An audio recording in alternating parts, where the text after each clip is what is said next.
الشيطان الرجيم بسم الله الرحمن الرحيم بارئ الخلائق أجمعين باعث الأنبياء والمرسلين والصلاة والسلام على خاتمهم وأفضلهم أبي القاسم محمد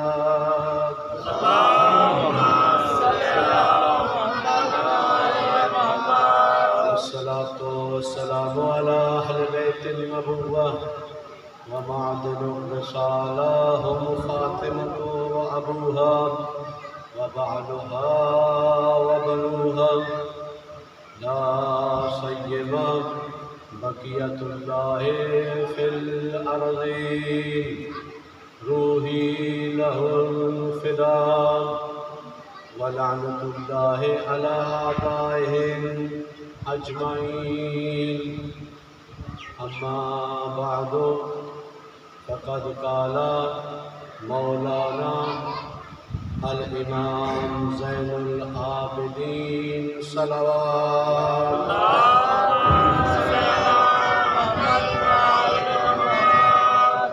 گرامی کا سامعین اور میرے بزرگوں اور دوستوں، آج جو ارادہ ہے آپ کی خدمت میں مولا امام زین العابدین کے خطبے کہ چند جملے آپ کی خدمت میں بیان کیے جائیں۔ ماشاءاللہ ماشاءاللہ، یعنی وہ امام کے جس کی سنت اور اسوہ ہے عزاداری، وہ امام کے جس نے ہمیں عزاداری کا طریقہ سکھایا، وہ امام کے جس نے ہمیں فضائل پڑھنے کا طریقہ سکھایا۔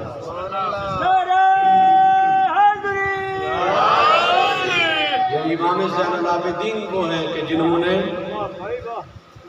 یزید کے بڑے دربار میں دنیا والوں کو اہل بیت کی شان سنائی، اور وہاں پہ پھر آخر میں مصائب پڑھ کے گریہ کیا۔ تو دیکھیے، ہمیں پتہ ہونا چاہیے کہ یہ فضائل اور مصائب اہل بیت بیان کرنا کس کی سنت ہے۔ تو جب یزید کے بڑے دربار میں ایک درباری مولا آیا، اس نے آ کے توہین رسالت کی، توہین امامت کی، توہین اہل بیت کی، تو وہاں پہ جب جو کچھ اس کے منہ میں آیا اس نے بکا۔ اس کے بعد میرے مولا امام زین العابدین نے کہا کہ اے درباری مولا، تو نے اللہ کو ناراض کیا ہے، مخلوق کو راضی کیا ہے، تیرا ٹھکانہ جہنم ہے۔ دیکھیے، جو حقیقی مبلغ، اس کے متعلق بھی میرے مولا نے دنیا والوں کو بتا دیا کہ وہ دنیا والوں کو راضی نہیں کرتا، اپنے اللہ کو راضی کرتا ہے۔ اور وہ جو مخلوق کی رضا کے لیے، مخلوق کو خوش کرنے کے لیے چند ٹکڑے نان اور 4 روپیوں کی خاطر ممبر پہ آتا ہے اور لوگوں کو خوش کرتا ہے، وہ مبلغ امام زین العابدین کی صفت والا نہیں ہے، بلکہ درباری مولا ہے۔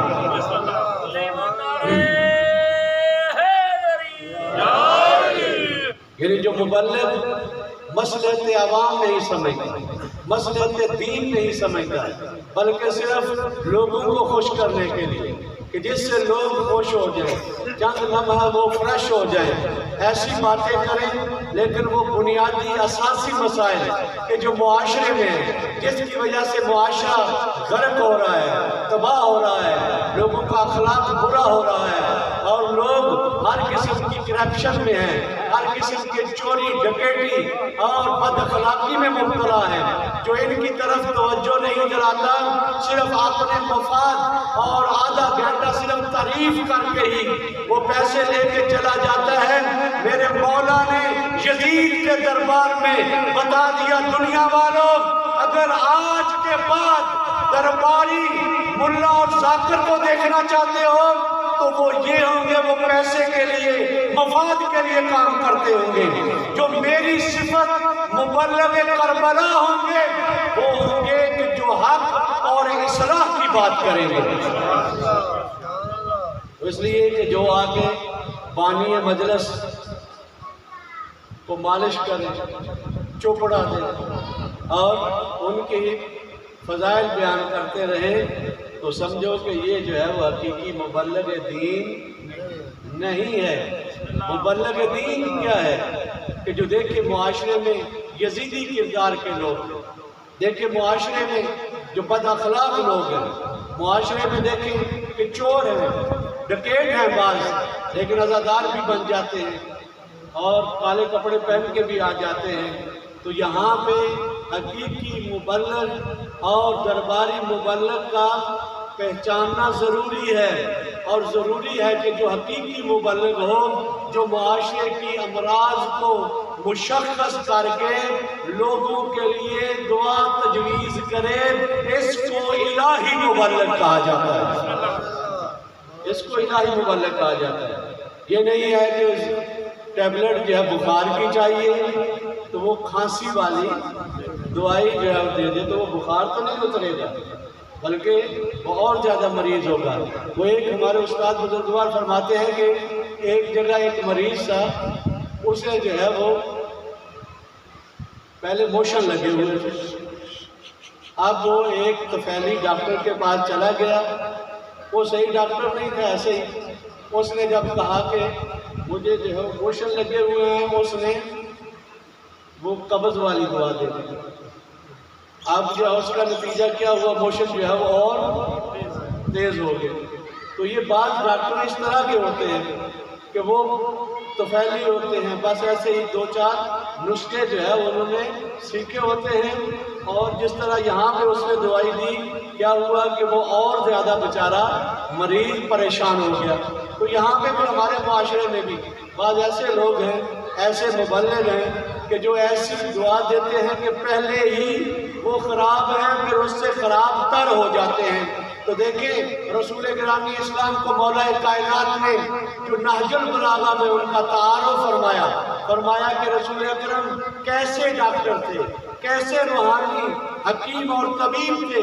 فرمایا ہوا طبیب دوار بطب، فرمایا کہ میرا رسول ایسا طبیب تھا انسانیت کا، اور ایسا طبیب روحانی تھا کہ وہ ایک جگہ دکان کلینک بنا کے نہیں بیٹھے ہوئے تھے، بلکہ جس قریہ میں ان کو پتہ چلتا تھا کہ بد اخلاق ہیں، توحید پرست نہیں ہے، شیطان پرست ہیں، بت پرست ہیں، اخلاق ان کا صحیح نہیں ہے، کردار صحیح نہیں ہے، تو رسول اکرم اللہ کے وہ الہی طبیب تھے، جاتے تھے ان لوگوں کی روح کا علاج کرتے تھے۔ اور دیکھیے امام حسین علیہ السلام بھی، جناب عیسیٰ بھی طبیب تھے، تو وہ بدنوں کا علاج کرتے تھے۔ یعنی اگر کوئی برس کوڑ اور نابینا مادرزاد ہوتا تھا، جناب عیسیٰ علیہ السلام جاتے تھے، اعجاز خدا کے ذریعے سے ان کو شفا دے دیتے تھے۔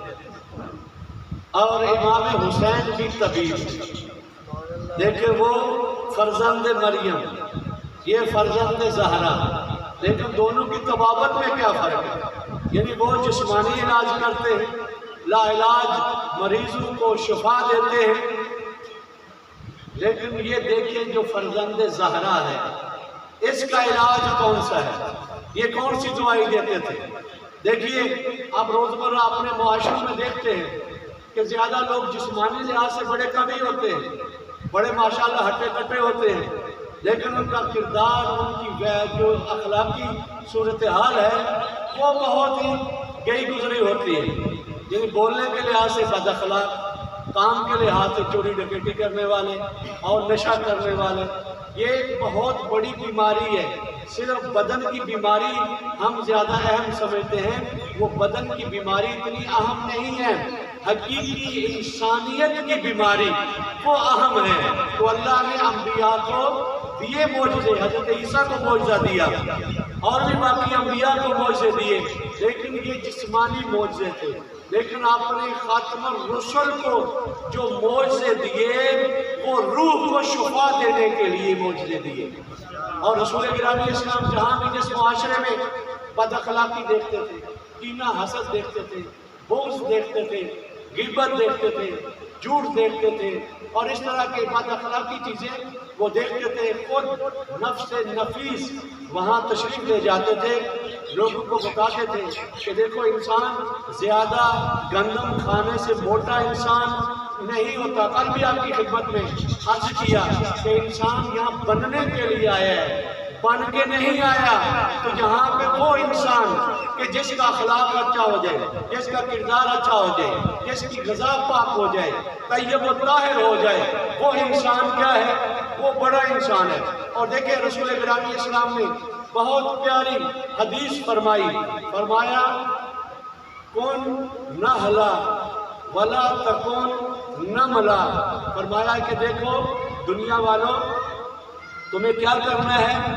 تمہیں شہد کی مکھی کو اپنے لیے ماڈل قرار دینا ہے۔ فرمایا کہ تم شہد کی مکھی کی طرح بنو، تم چونٹی کی طرح نہ بنو۔ دیکھیں شہد کی مکھی کیا کرتی ہے؟ فرمایا کہ مومن کو کیا ہونا چاہیے؟ شہد کی مکھی کی طرح ہونا چاہیے۔ فرمایا کہ اسے ڈیر کی مکھی کی طرح نہیں ہونا چاہیے۔ شہد کی مکھی کیا کرتی ہے اور ڈیر کی مکھی کیا کرتی ہے؟ پھر یہاں تشریح مولا متقیان نے، رسول گرامی اسلام نے دی کہ مومن کیا ہوتا ہے؟ المومنو کا نحل۔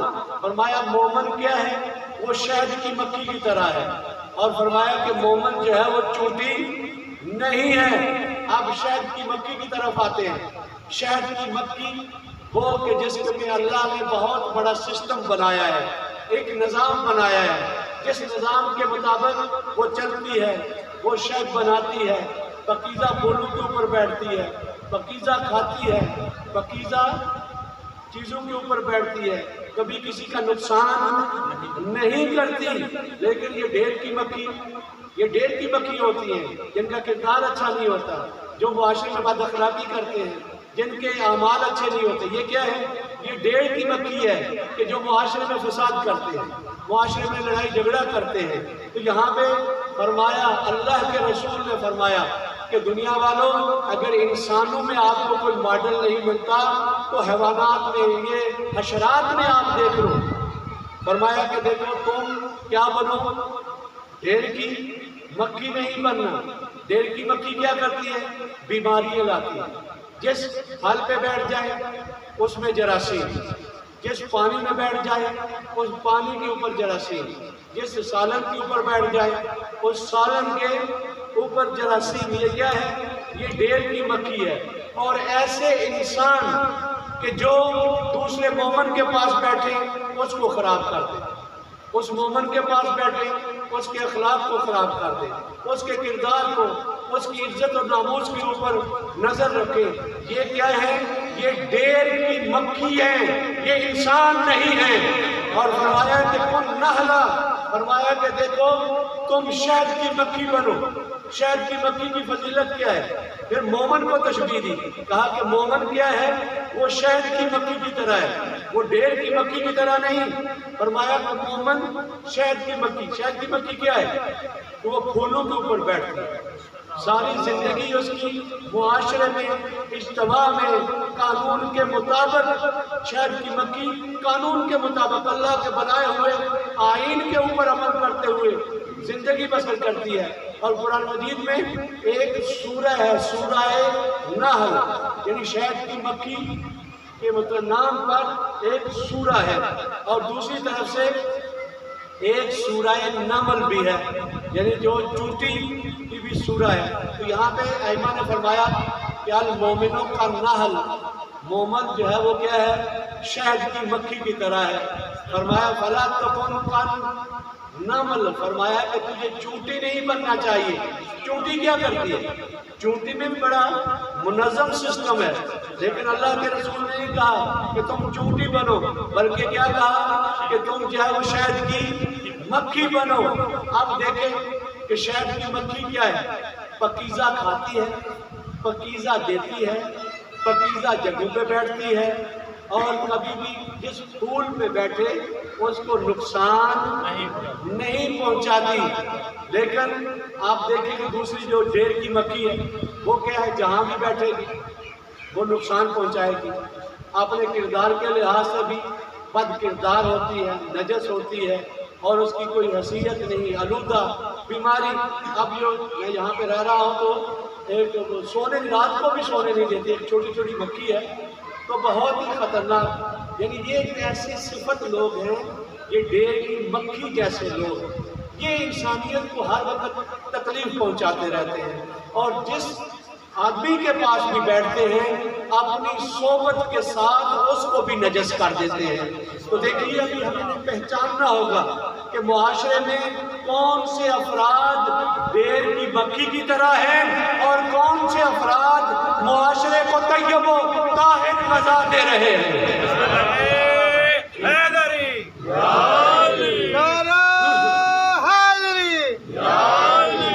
یعنی معاشرے کے لیے جو رول ماڈل ہے, جو اسوہ ہے, وہ پاک و پاکیزہ کردار کے مالک ہیں.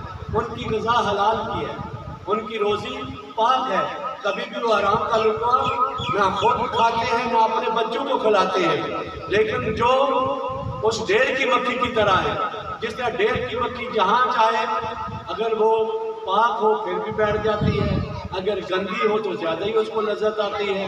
تو یہ ڈیر کی مکھی کے جو کردار ہیں معاشرے میں موجود ہیں کہ وہ ہر جگہ پاکیزہ چیزوں کو بھی نجس کر دیتے ہیں, پاکیزہ کردار کے مالک کو بھی نجس کر دیتے ہیں. مثلا فرض کریں ایک یہ پاکیزہ انسان ہے آپ کے معاشرے میں, ہمارے معاشرے میں, وہ کیا کرتا ہے کہ مثلا وہ مجالس میں خرچ و اخراجات کرتا ہے, مسجد میں خرچ و اخراجات کرتا ہے, یا مثلا اور رفاع عامہ کے کام کرتا ہے, جو بیمار ہے اس کا علاج کرواتا ہے.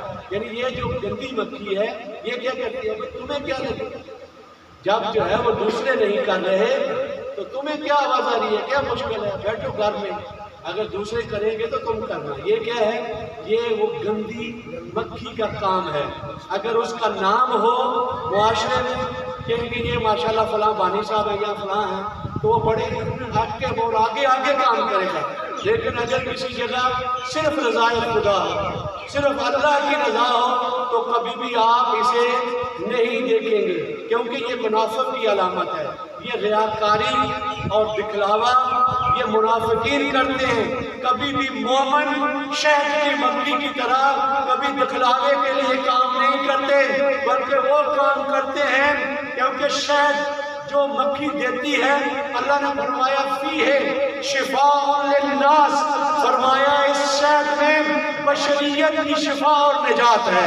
اور فرمایا کون للنہلا, فرمایا مومن تم کیا بن جاؤ, شہد کی مکھی کی طرح بن جاؤ. تو شہد کی مکھی کیا کرتی ہے, پاکیزہ کھاتی ہے, حلال کھاتی ہے, طیب و طاہر کھاتی ہے, سسٹم کے مطابق زندگی بسر کرتی ہے, کسی کو بے جا کاٹتی نہیں ہے, صرف اسی کو کاٹتی ہے کہ جو شہد کی طرف آتا ہے, لیکن ہر ایک کو اذیت نہیں دیتی. تو فرمایا مومن بھی شہد کی مکھی کی طرح ہے, کہ مومن جس طرح شہد فیہ شفاء للناس, جو بھی تناول کرے گا, اگر اسے کھانسی زکام بخار ہے, شہد کھانے سے اللہ اسے شفا دے دے گا.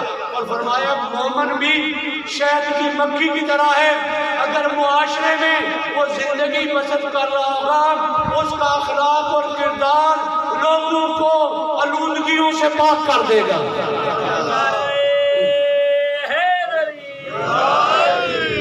یہی قرآن کی مثال اگر ہمیں سمجھ میں آ جائے تو دیکھیں ہمارے معاشرے میں تحول آ جائے گا, تبدیلی آ جائے گی. کہ فرمایا رسول اکرم نے کہ کن نہلا, کہ تم شہد کی مکھی کی طرح بن جاؤ مومنین, ولا تکن نملا. اور چونٹی کیا کرتی ہے, چونٹی اور مصرف ترین سب سے زیادہ غذا کو اکٹھا کرنے والی ہے. اپنے رات کو بھی جہاں سے کوئی دانہ مل رہا ہے, جہاں پہ کھانے والی چیز ہے, وہاں پہ جو ہے دیہڑی لگا رہی ہوتی ہے. ایسے ہی کہنا بعض لوگ کھاتے نہیں ہیں, وہ جو ہے وہ مال کماتے رہتے ہیں.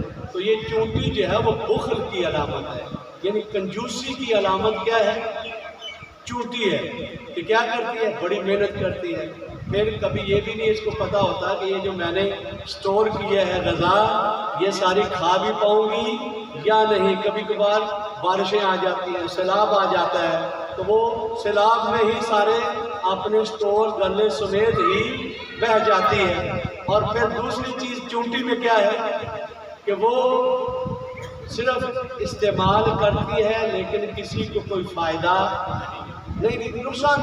مثلا آپ نے گڑ رکھا ہوا ہے، شکر رکھی ہوئی ہے، دیکھیں جو ہے خصوصاً اس موسم میں تو وہ زیادہ جو ہے وہ چونٹی وہ جو ہے وہ گڑ کو لگی ہوگی، گندم کے دانے رکھے وہ جو ہے اٹھا کے لے جا رہی ہے، تو یہ بھی نہیں سمجھتی کہ بھئی یہ طیب ہے یا نہیں، یہ پاکیزہ ہے یا نہیں، یہ جو ہے وہ گندی چیز ہے یا نہیں۔ جو بھی مثلا جراثیم والی ہو، سیب گلا ہوا ہے، آم گلا ہوا ہے، جو بھی ہو وہ بس اس کے اوپر حملہ آور ہوتی ہے اور لے جا رہی ہوتی ہے۔ تو چونٹی جیسے انسان وہ ہیں کہ جو مسلمین کو، مومنین کو، انسانوں کو نقصان پہنچاتے ہیں اور حرام حلال سب سے پیسے جمع کرتے ہیں۔ تو اللہ کے رسول نے فرمایا کہ دیکھو تم کیا بنو، تم جس شہد کی مکھی کی طرح بنو کہ شہد کی مکھی کبھی نجس چیز پہ نہیں بیٹھتی، کبھی جو ہے وہ گندی چیز پہ نہیں بیٹھتی، کبھی بھی وہ چیز کہ جو اللہ نے اس کی زیبائی حسن خوشبو نہیں رکھی کبھی بھی جو ہے وہ اس کی طرف نہیں جاتی۔ فرمایا کہ تم پاکیزہ بنو، کلوا واشربوا طیبا، یہ قرآن مجید میں آیات ہے، کہا کہ کھاؤ پیو طیب کھاؤ، پھر کہا کھاؤ اور اللہ کا شکر ادا کرو، اور فرمایا کھاؤ اور نیک و صالح انسان بنو، یہ اللہ نے فرمایا۔ فرمایا کہ دیکھو شہد کی مکھی کیا ہے، وہ پاکیزہ کھاتی ہے، وہ طیب کھاتی ہے، جہاں بیٹھتی ہے وہ طیب ہوتی ہے، جہاں پہ یہ جو ہے شہد لے کے آتی ہے وہ طیب و طاہر ہوتا ہے، اس میں بشریت کی شفا ہے۔ تو مومن وہ ہے کہ جس کے ساتھ بیٹھتا ہے، جس کو مشورہ دیتا ہے، اس کو کیا کرتا ہے، نفع پہنچاتا ہے۔ یعنی مومن کبھی بھی کسی کی جڑیں نہیں کاٹتا، مومن کبھی بھی کسی کے متعلق برا نہیں سوچتا، بلکہ مومن کیا ہوتا ہے، اپنے مسلمان بھائی کا فائدہ سوچتا ہے، جب بھی اسے مشورہ دیتا ہے اچھا مشورہ دیتا ہے، اس کے فائدے کے لیے سوچتا ہے۔ تو رسول کریم علیہ السلام نے یہاں پہ تشبیہ دی، بڑی پاکیزہ تشبیہ دی، کہا کہ تم کیا بن جاؤ، تم ایک پاکیزہ حشرہ ہے، شہد کی مکھی کی طرح بن جاؤ، کیونکہ وہ طیب غذا کھاتی ہے، وہ طیب کسی کو نقصان نہیں پہنچاتی، جس پھول کے اوپر بیٹھتی ہے، جس شاخ کے اوپر بیٹھتی ہے، کبھی بھی اس شاخ کو نقصان نہیں پہنچاتی۔ لیکن وہ لوگ کہ جو چونٹی کی طرح ہیں، جو ڈیر کی مکھی کی طرح ہیں، وہ ایسے ہی ہیں کہ جس پودے کے اوپر، جس شاخ کے اوپر بیٹھتے ہیں اسی شاخ کو کاٹتے ہوئے نظر آتے ہیں۔ تو یہ ہمارے ائمہ نے ہماری اصلاح فرمائی، ائمہ نے ہماری تربیت فرمائی کہ دیکھو مومن ہمیشہ میٹھا ہوگا، مٹھاس کو پسند کرے گا، منافق ہمیشہ کڑوا ہوگا اور وہ ہمیشہ دوسروں کو ڈنگ مارنے کی کوشش کرے گا۔ دیکھیے آپ نیک آدمی ہو، مثلا اگلے دن ایک بزرگ آج جو ہے وہ بیٹھے ہوئے پیچھے، وہ بتا رہے تھے کہ ایک جگہ پہ ایک پیر صاحب تھے، انہوں نے شیعت کے حق میں بڑی جسارت کی، کہا کہ مجھ سے برداشت نہ ہوا، میں وہاں سے اٹھ کے آ گیا۔ یعنی ایسی ایسی باتیں کرتے ہیں مومنین کے حق میں، عیاذ باللہ۔ اس نے نجس چیز کے ساتھ تشبیہ دی شیعوں کو، وہ وہاں پہ یہی احتجاج ہے، کہا کہ بھئی تمہاری محفل ہی نجس ہے، ہم اس میں نہیں بیٹھتے، ہم پاک لوگ ہیں، ہم جو شہد کی مکھی کی طرح ہیں، ہم اٹھ کے یہاں سے چلے جاتے ہیں۔ لیکن جو منافق ہوتے ہیں، وہ جو ڈیر کی مکھی کی طرح ہے، وہ جو چونٹی کی طرح ہے، وہ اپنی فکر میں ہوتے ہیں، ان کو دوسروں کی فکر نہیں ہوتی۔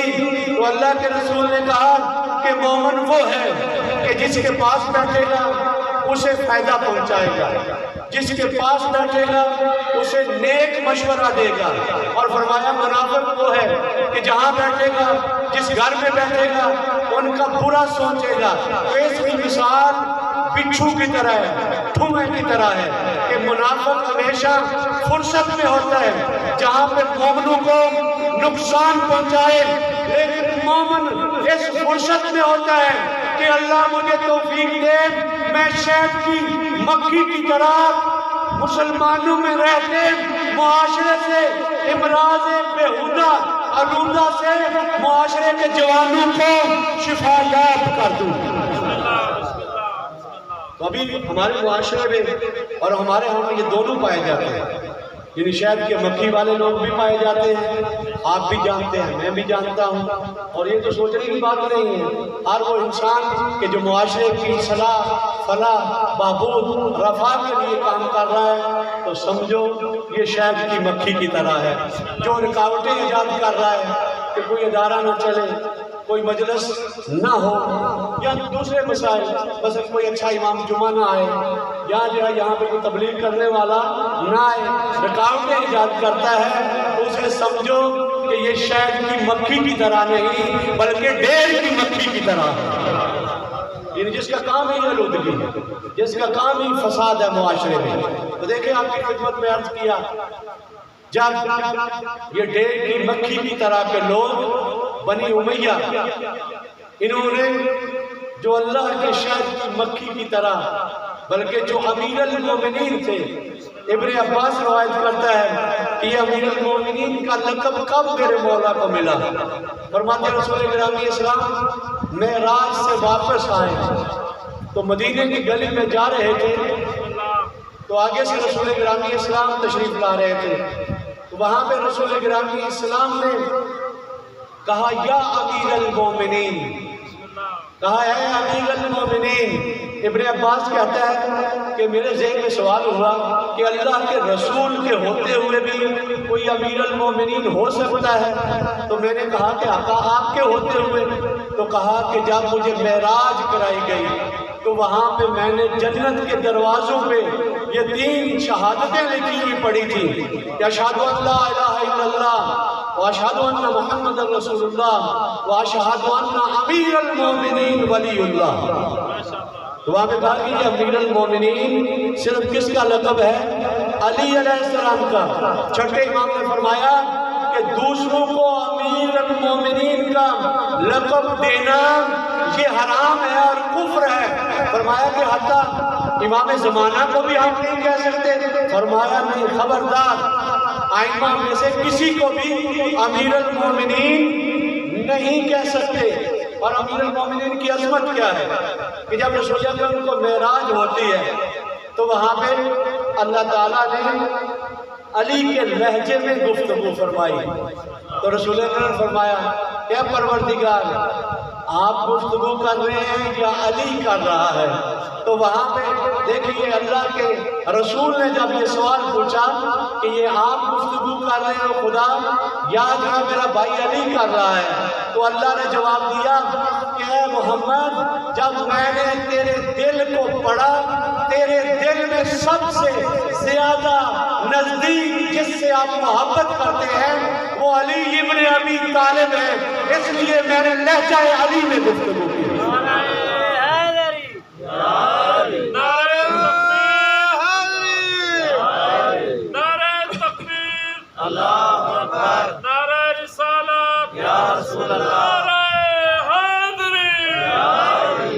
علی ابن ابی طالب کی عظمت یہی وجہ ہے کہ ہم کہتے ہیں کہ اگر فضائل آنکھوں سے پڑھو گے تو تمہارے آنکھوں کے گناہ بخش دیے جائیں گے، اگر فضائل کانوں سے سنو گے تمہارے کانوں کے گناہ بخش دیے جائیں گے، اور فرمایا اگر زبان سے فضائل علی بیان کرو گے تو تمہارے زبان کے گناہ یہ دیکھو اس لیے ہے کیونکہ آنکھ علی کو کیا کہتے ہیں؟ عین اللہ، اور کان کو کیا کہتے ہیں؟ اذن اللہ، زبان کو کیا کہتے ہیں؟ لسان اللہ۔ تو جب لسان اللہ کا تذکرہ کریں گے اپنی زبان سے، کیونکہ علی وہ ہے کہ کبھی وہ زبان سے کوئی جملہ ادا نہیں کرتا ہے جس میں اللہ کی رضا نہ ہو، کبھی بھی علی آنکھوں سے دیکھتے نہیں جب تک اللہ کی منشا نہ ہو، اور کبھی بھی سنتے نہیں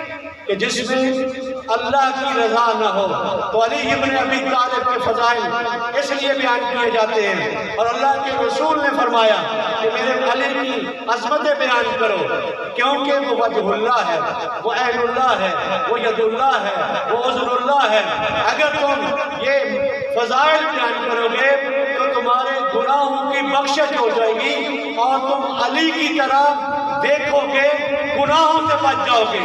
تم علی کی طرح سنو گے، تمہارے کام یہ جب اطاعت علی میں آ جائیں گے، کبھی بھی میوزک نہیں سنیں گے، کبھی بھی موسیقی نہیں سنیں گے، کبھی بھی ایسی آوازیں کہ جن کو اللہ نے حرام قرار دیا ہے اس سے آپ کے کان پاک ہو جائیں گے۔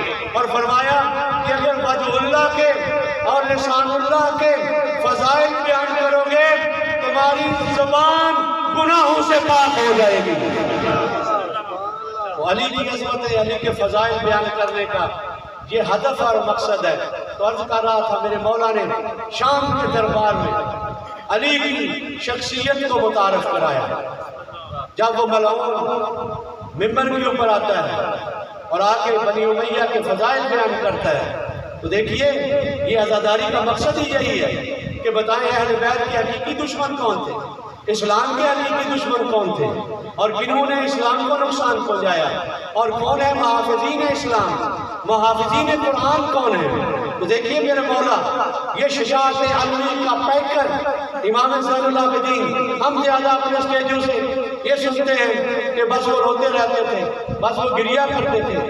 نہیں بھائی، دیکھو کہ دربار یزید ہے، وہاں پہ بڑے سپیشل کمانڈو موجود ہیں، لیکن یہ ہے پروردہ تعلیمات علی، شجاعت علی دیکھیں تقو تنہا ہے، لیکن اس وقت کے یزیدیوں کی آنکھوں میں آنکھیں ڈال کے اسے کہا کہ اے مبلغ، اے دو لقمہ نون کے لیے، اے درباری ملا، تو چند پیسوں کے لیے تو نے ایسے لوگوں کی تعریف کی، فضیلتیں بیان کری جو اہل نہیں، جنہوں نے دین اسلام کو نقصان پہنچایا، جنہوں نے رسول اکرم کے خلاف جنگیں کی، جنہوں نے امیر المومنین کے خلاف جنگ صفین لڑی، اور جس نے میرے بابا کو شہید کیا۔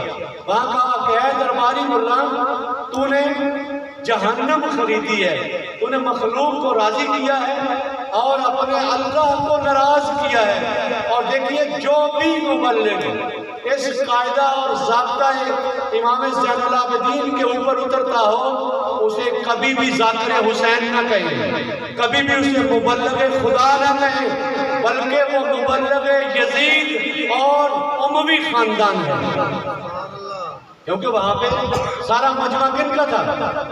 مجمع وہ سارے امویوں کے طرفدار تھے، امویوں کے شیعہ تھے، یزیدی تھے۔ تو وہاں پہ میرے مولا نے قیام کیا، وہاں پہ فرمایا کہ مجھے اجازت ہے کہ اس لکڑیوں کے ٹیبل کے اوپر جانے کی، آوت کہتے ہیں لکڑیوں کے سے بنا ہوا ڈھانچہ۔ میرے مولا نے ممبر نہیں کہا، بلکہ یہ بھی دنیا والوں کو بتا دیا کہ ممبر رسول وہ ہے کہ جس سے پیغام رسول دیا جائے۔ فرمایا جس سے بےہودگی، بدتمیزی، جہالت اور ائمہ علیہ السلام کی سیرت کو بیان نہ کیا جائے، دشمنان ائمہ کو بیان کیا جائے۔ یہ مولا امام زین العابدین نے بشریت کے لیے، قیامت تک کے لیے یہ درس دے دیا۔ فرمایا کہ اس کو خبردار، اس کو ممبر رسول کہو، بلکہ وہ لکڑیوں کا ڈھانچہ ہے، ممبر رسول نہیں ہے۔ ممبر رسول وہ ہے جس سے لوگوں کو ہدایت دی جائے، پیغام قرآن دیا جائے، پیغام حسین دیا جائے، تاکہ لوگ سن کے ان کو اجر و ثواب ملے۔ یعنی میرے مولا نے فرمایا کہ ابھی مجھے اجازت دی جائے، میں بھی اس لکڑیوں کے ڈھانچے پہ آؤں اور میں وہ بیان کروں گا جس سے تمہیں اجر ملے گا، تمہیں ثواب ملے گا، اللہ کی بارگاہ میں سرخرو ہوں گے۔ اب یزید کا بیٹا بھی باز کہتے وہاں پہ تھا، انہوں نے کہا کہ بھائی دے اجازت، یہ تو قیدی ہے، یہ گلے میں توق ہے، ہاتھ میں رسیاں پڑی ہوئی ہیں، یہ کیا بیان کرے گا؟ تو یزید ملعون نے کہا تمہیں پتہ نہیں کہ اہل بیت وہ ہیں کہ جن کو گھٹی میں علم الہی دیا جاتا ہے؟ کہا کہ تمہیں پتہ نہیں ہے، تمہیں شعور نہیں ہے. یہ زین العابدین ہے، یہ عابدین ہے، یہ سجاد ہے، یہ وہ ہے کہ جس کو گھٹی میں علم علی ملا ہے، اسے گھٹی میں قرآن کی تعلیم ملی ہے.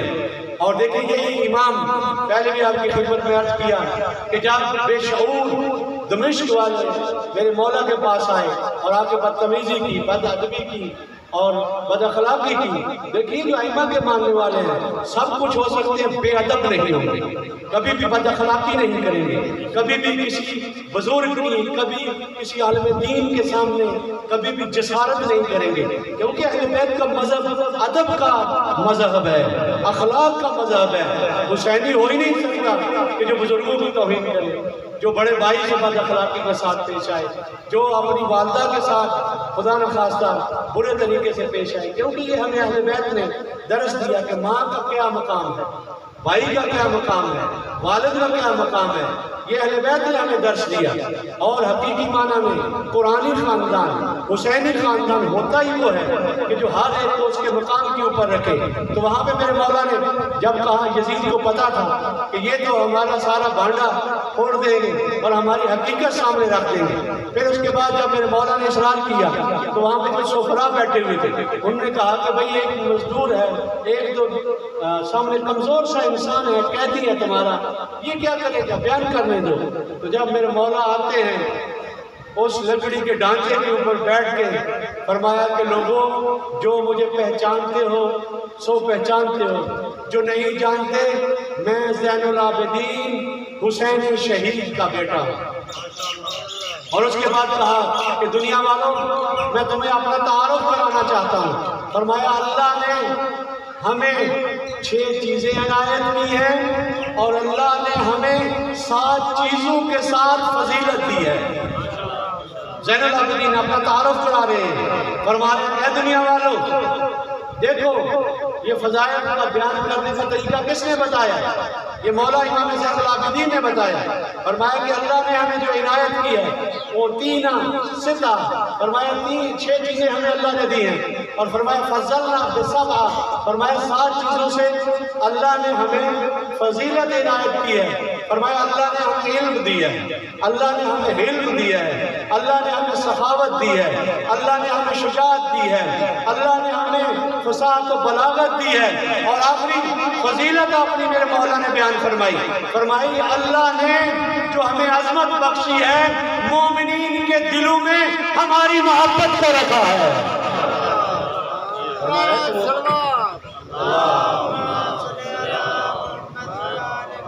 فرمایا کہ اللہ نے مومنین کے دلوں میں محبت رکھی ہے. اور مومنین قتل تو ہو سکتے ہیں لیکن محبت کبھی بھی ان کے دل سے نہیں جا سکتی، نہیں نکالی جا سکتی. اس لیے مصعب تمار کو دیکھیں، ہمارے یاسر کو دیکھیں، ابو ذر کو دیکھیں، سلمان کو دیکھیں. اور وہ مصعب تمار مولا نے بشارت دی تھی، کہا تھا کہ اس کھجور کے ساتھ آپ کو پھانسی لگائی جائے گی. تو دیکھیں عاشق شہادت اور عاشق امیر المومنین وہ پانی دیتے رہے، اس کی حفاظت کرتے رہے. اور جب عبید اللہ ابن زیاد نے کہا کہ میں تیرے مولا کی بات کو جھوٹا ثابت کروں گا، تو وہاں پہ اس ملعون نے جب یہ کہا نا تو کہا کہ اے حرام زادے تم کبھی بھی میرے کی بات کو جھوٹا نہیں کر سکتے. اس ملعون نے وہی مولا نے جو بشارت دی تھی کہ گدی سے زبان کو کاٹا، پھر اسی درخت کے ساتھ میرے مولا کے صحابی کو پھانسی پہ لٹکایا. تو دیکھیں یہ ہوتے ہیں علوی، یہ ہے جن کے دلوں میں محبت ہے. ہم کیا ہے 4 پیسے لے کے اہل بیت کے خلاف بھی بیان دینا شروع کر دیتے ہیں. تو دیکھیں جس کی غذا ہی حرام ہو اس کے اوپر امام معصوم کے بھی خطبات اثر نہیں کرتے. کربلا میں یہی ہوا تھا کہ مولا خطبہ دیتے تھے، وہ آگے سے سیٹیاں لگاتے تھے، تالیاں بجاتے تھے. تو میرے مولا نے فرمایا کہ دیکھو تمہارے اوپر کیوں ایک معصوم امام حجت خدا نواسہ رسول کی کلام کیوں نہیں اثر ہو رہی ہے؟ فرمایا اس کی وجہ یہ ہے کہ تمہارے پیٹوں میں حرام کا لقمہ ہے۔ تو آج چیلنج سے میں آپ لوگوں کی خدمت میں یہ نقطہ بیان کرتا ہوں کہ جو بھی نطفہ حرام ہو، جو لقمہ حرام کھاتا ہو، 100 تبلیغیں کریں، کبھی بھی اس کے کردار میں فرق نہیں آ سکتا۔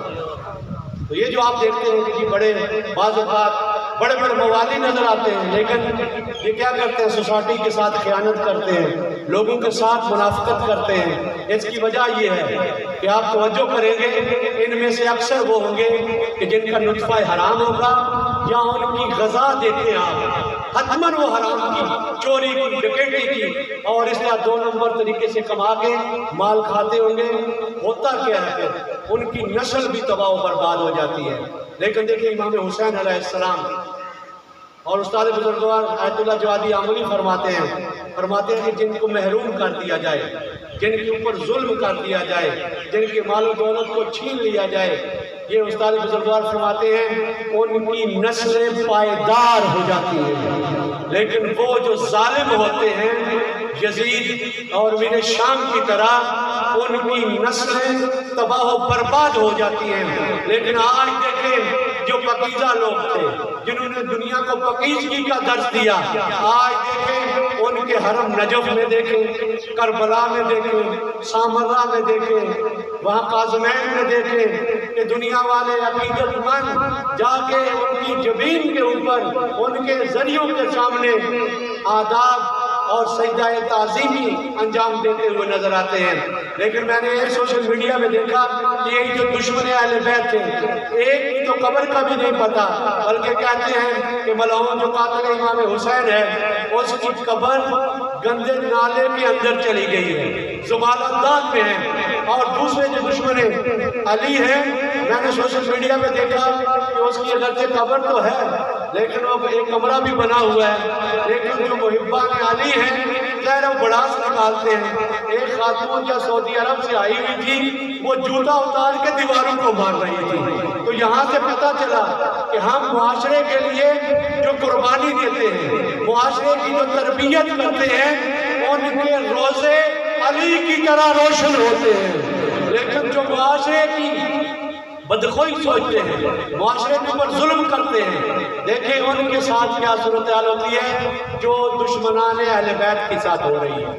تو اس لیے قدر کریں جو حسینی ہیں، جو معاشرے کو پاکیزہ بنا رہے ہیں، معاشرے کی اصلاح کے لیے سوچ رہے ہیں، معاشرے میں تبلیغات کرتے ہیں، معاشرے میں حقیقی معنی میں درس حسین دیتے ہیں، معاشرے میں لوگوں کو جوڑنے کی بات کرتے ہیں، ان کے درمیان محبت کی بات کرتے ہیں، وحدت کی بات کرتے ہیں۔ عاشورہ کا یہ درس ہے، عاشورہ کا درس نفاق نہیں ہے، لوگوں کے درمیان پھوٹ ڈالنا نہیں ہے، لوگوں کو ملانا، یہ درس اصحاب حسین ہے۔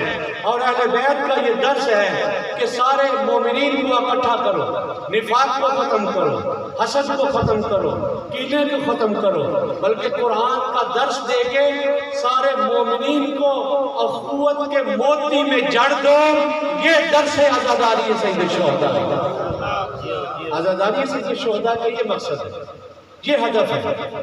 یہ نہیں ہے کہ نمود و نمائش کہ بھائی میرا نام ہو جائے، نہیں، یہ نہیں ہے۔ خدمت، بشریت کی خدمت، دین کی خدمت، معارف الہیہ کی خدمت۔ جو انسان دین اسلام میں جو سب سے بڑا خادم ہے مخلوق خدا کا اور دین خدا کا، سب سے بڑی عزت اللہ کی بارگاہ میں ہے، اور سب سے زیادہ خائن وہ انسان ہے کہ جو دین میں خیانت کرے، جو معاشرے میں لوگوں کے اجتماع کو متفرق کرنے کے لیے، اپنے مفادات کے لیے چند روزہ، سب سے بڑا خائن وہ ہے، سب سے بڑا ظالم وہ ہے۔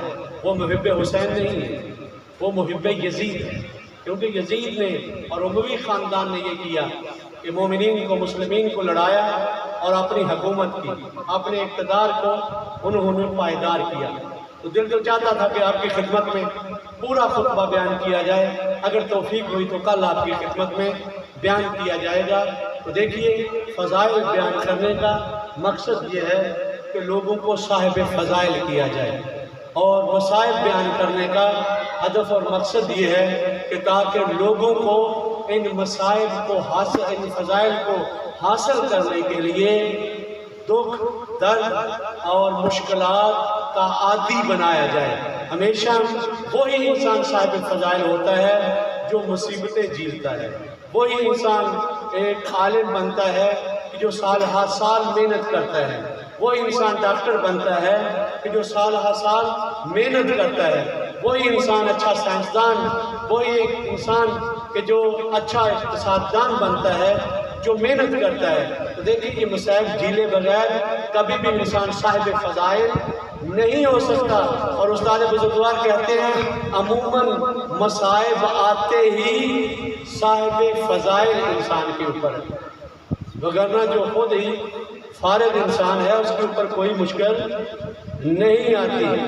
یہ دیکھیں جو مومن مشکلات میں دیکھتے ہیں آپ، وہ اسی وجہ سے ہے، وہ حقیقی مومن ہے، وہ شہد کی مکھی کی طرح ہے، وہ پاکیزہ ہے، کبھی بھی حرام نہیں کھاتا، کبھی بھی حرام دوستوں کے پاس نہیں جاتا، کبھی بھی ایسی محفل میں نہیں جاتا جہاں سے بدتمیزی ہو، بد اخلاقی ہو اور مومنین کے خلاف پروپیگنڈا کیا جائے، کبھی وہاں نہیں جائے گا، کیونکہ یہ مومن شہد کی مکھی کی طرح ہے، یہ صاحب فضائل ہے۔ اور صاحب فضائل گھر میں نمک مرچ کے ساتھ روٹی کھا لے گا، کبھی بھی کسی کے سامنے دست گدائی نہیں بڑھائے گا۔ یعنی مومن غیرت مند ہوتا ہے، مومن غیرت مند صاحب عزت انسان کو کہتے ہیں۔ یہ ہلکا انسان ہے تو جو آئے دوسرے سے سوال کرے کہ بھئی میرے پاس کچھ بھی نہیں ہے، میں جو مر گیا ہوں۔